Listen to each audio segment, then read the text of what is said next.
All right, so let's take a deep dive into all this craziness in the crypto world this week. Yeah, buckle up. You sent me a ton of articles all about this huge market crash. Yeah. And you want to unpack what exactly caused this sudden drop, right? Right. And what it could mean, for the future.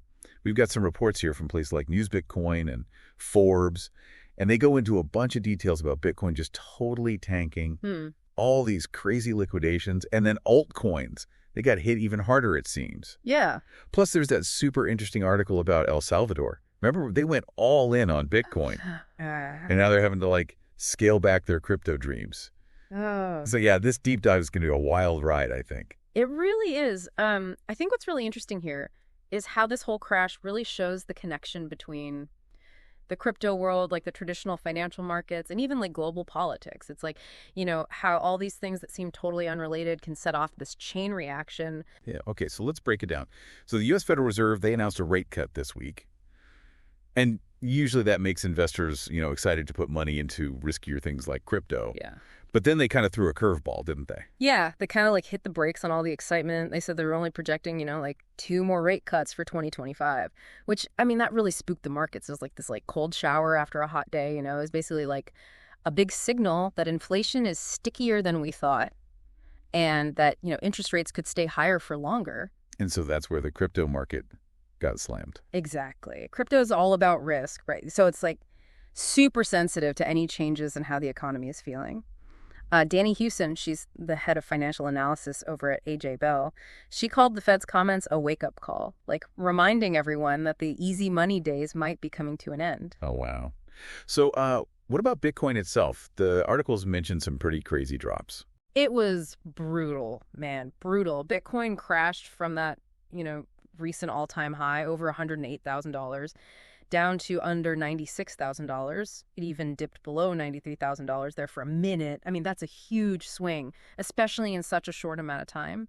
And what's interesting is this all happened right after Trump's win, which, that initially made Bitcoin surge. Everyone thought there would be all these crypto-friendly policies, but then the Fed's announcement just totally threw a wrench in everything. Yeah, what a wild ride, huh? So how did the crypto market as a whole fare?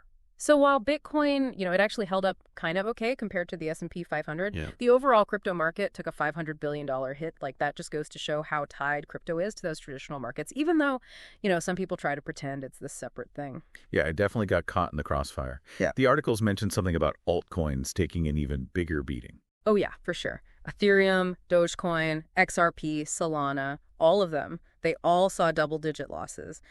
Even Pepe, the meme coin, it dropped a crazy 17%.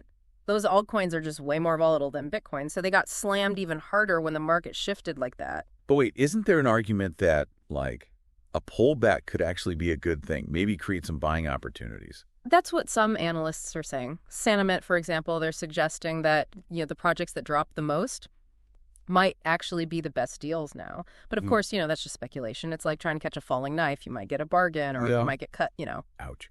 So this crash also set off a bunch of liquidations, right? What does that actually mean for people who are trading crypto? It basically means they get first out of their trades.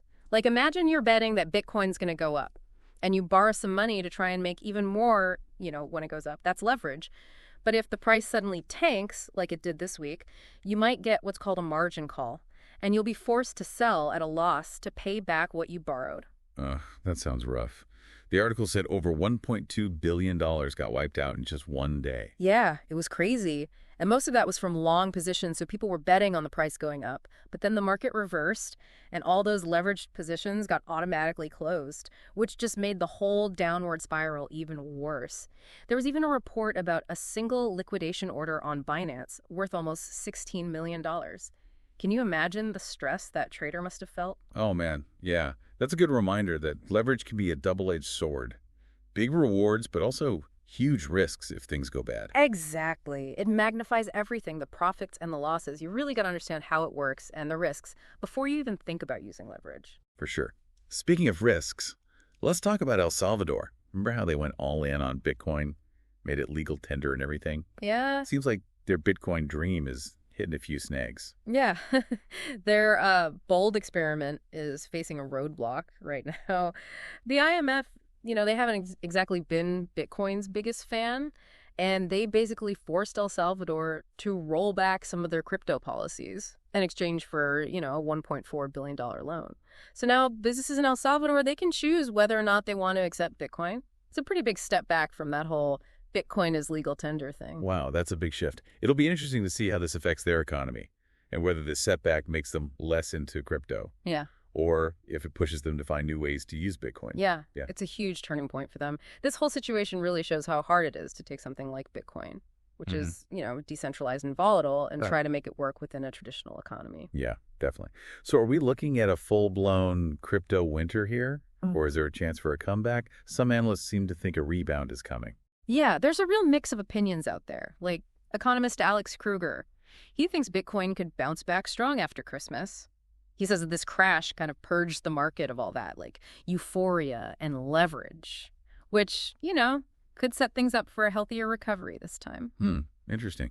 And I read that Azim Khan, he's the co-founder of Morph, he actually called this pullback healthy, given how much Bitcoin has gone up this year already. Yeah, he's arguing that, corrections are just a normal part of the market cycle, and that this downturn might just be a needed adjustment after, a period of such crazy growth. Okay, so it sounds like there's still some optimism out there, but also a good dose of caution. Exactly. There's definitely potential for a rebound, but the market is still really sensitive to things like what the Fed does and the global economic situation. It's a lot of moving parts, Trying to predict the future is a fool's game. Yeah. But what's interesting is that what's wild is how much this week shows that we really have to pay attention to the bigger picture, especially what central banks are doing. It's like they have this hidden hand on the crypto market, even if they don't always admit it. Right. It's like they're walking this tightrope, trying to get inflation under control without crashing the whole economy. And crypto traders are stuck in the middle, just trying to ride these waves and hopefully come out on top. Exactly. Every decision they make on interest rates, monetary policy, it echoes through every financial market, and crypto is right there in the mix. Remember what happened with the Bank of Japan this week? Oh, yeah? They decided to keep their interest rates at meta 0.1%, which, totally surprised a lot of analysts. Yeah, that was a head-scratcher for sure. Yeah. Makes you wonder what their long game is. Yeah. And how that might affect global markets, including crypto. It just goes to show that central banks all over the world, they're grappling with these really unique problems.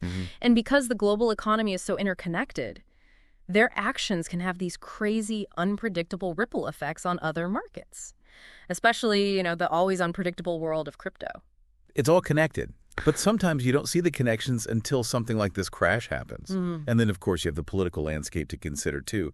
Remember how Trump's win sent Bitcoin prices through the roof? Oh, yeah. It was like the market was betting on a crypto-friendly administration. It's the perfect example of how politics can totally sway what the market thinks.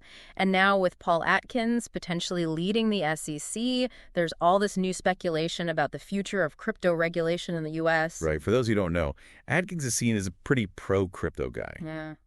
So him possibly becoming SEC chairman, it's got the crypto community buzzing. Like, there's this feeling that he could bring in a whole new era of regulation, something that's actually, supportive of innovation. Yeah. He's definitely been vocal about how he thinks crypto could revolutionize finance and that regulation should be helping it grow, not holding it back. Right. But I'd be careful about getting too hyped up. Oh. You think he's not going to be crypto's knight in shining armor? Even if he does become chairman, I think it's naive to think he's just going to get everything he wants. The SEC is this huge, complex organization with tons of different people and agendas. It's not a one-man show. True. So we'll have to wait and see what happens. But it's definitely interesting to watch how these political moves and regulatory changes are impacting the crypto market. It's like this high-stakes game of chess. And remember, this isn't just about the big players like Bitcoin and Ethereum. This week sent shockwaves through the entire crypto ecosystem. Even, the meme coins that are often seen as separate from the serious side of crypto. Oh, yeah, the meme coins. Dogecoin had a pretty rough week, right? Down quite a bit from its recent highs. Yeah, it did. And it wasn't alone. A lot of altcoins saw even bigger drops. Some lost as much as 25% of their value. It's a reminder that volatility is just part of the game in crypto, no matter if a coin is based on solid tech or just a funny meme. True. But even with all the crashes and corrections, there are some interesting things happening. Have you heard of Fartcoin? Yeah. It's a meme coin, just like Dogecoin or Shiba Inu.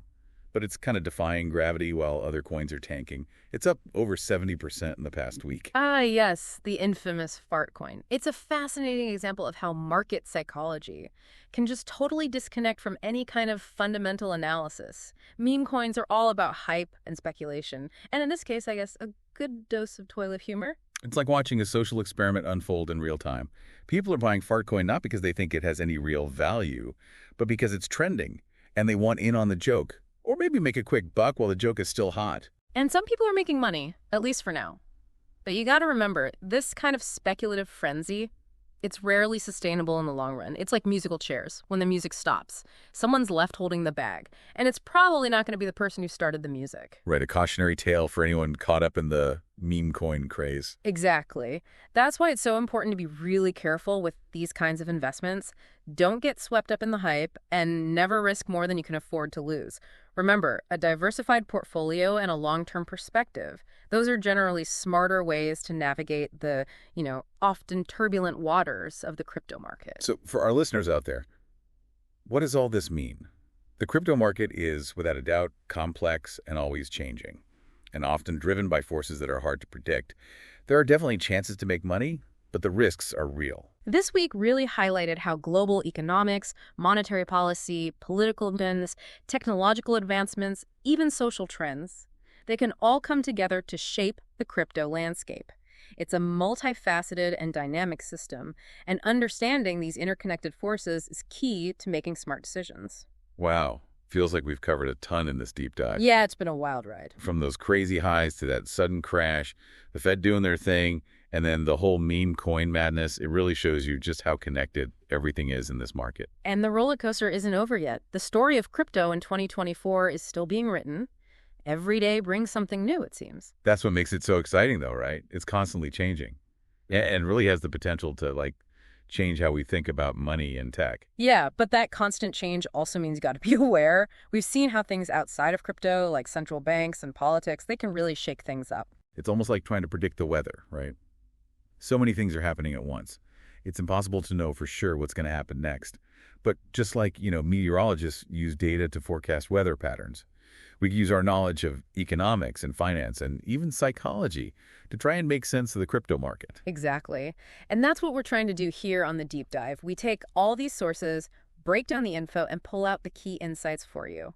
It's all about giving you the tools and knowledge to navigate this crazy world. We're definitely not financial advisors, that's for sure.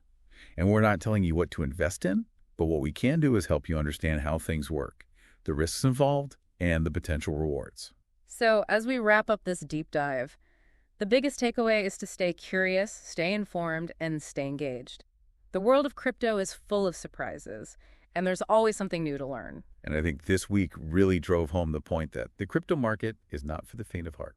Oh yeah, for sure. It's volatile, unpredictable, and often just plain chaotic. But for those who are willing to take the risk, it can also be incredibly rewarding. So do your research, understand the game, and maybe most importantly, never invest more than you can afford to lose.